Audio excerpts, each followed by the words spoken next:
This video is owned and created by dailyverse.club. The Second Book of Samuel.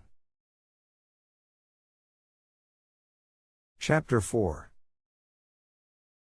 And when Saul's son heard that Abner was dead in Hebron, his hands were feeble, and all the Israelites were troubled. And Saul's son had 2 men that were captains of bands. The name of the one was Baanah, and the name of the other Rechab, the sons of Rimmon a Beerothite, of the children of Benjamin.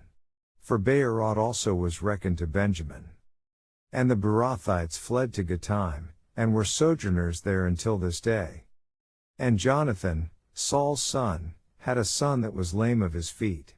He was 5 years old when the tidings came of Saul and Jonathan out of Jezreel, and his nurse took him up, and fled.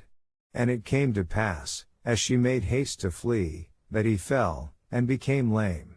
And his name was Mephibosheth. And the sons of Rimmon the Beerothite, Rechab, and Baanah, went, and came about the heat of the day to the house of Ishbosheth, who lay on a bed at noon.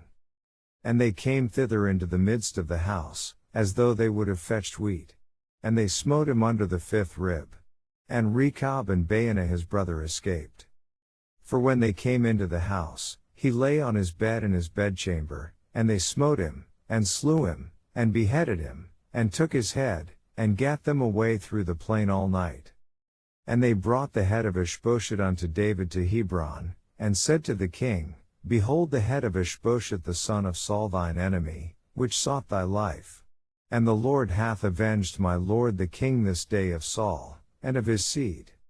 And David answered Rechab and Baanah his brother, the sons of Rimmon the Beerothite, and said unto them, As the Lord liveth, who hath redeemed my soul out of all adversity.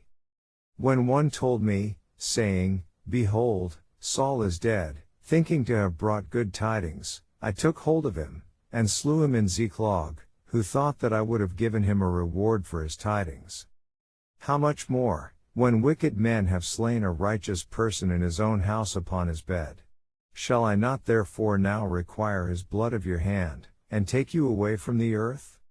And David commanded his young men, and they slew them, and cut off their hands and their feet, and hanged them up over the pool in Hebron. But they took the head of Ishbosheth, and buried it in the sepulchre of Abner in Hebron. This video is part of dailyverse.club.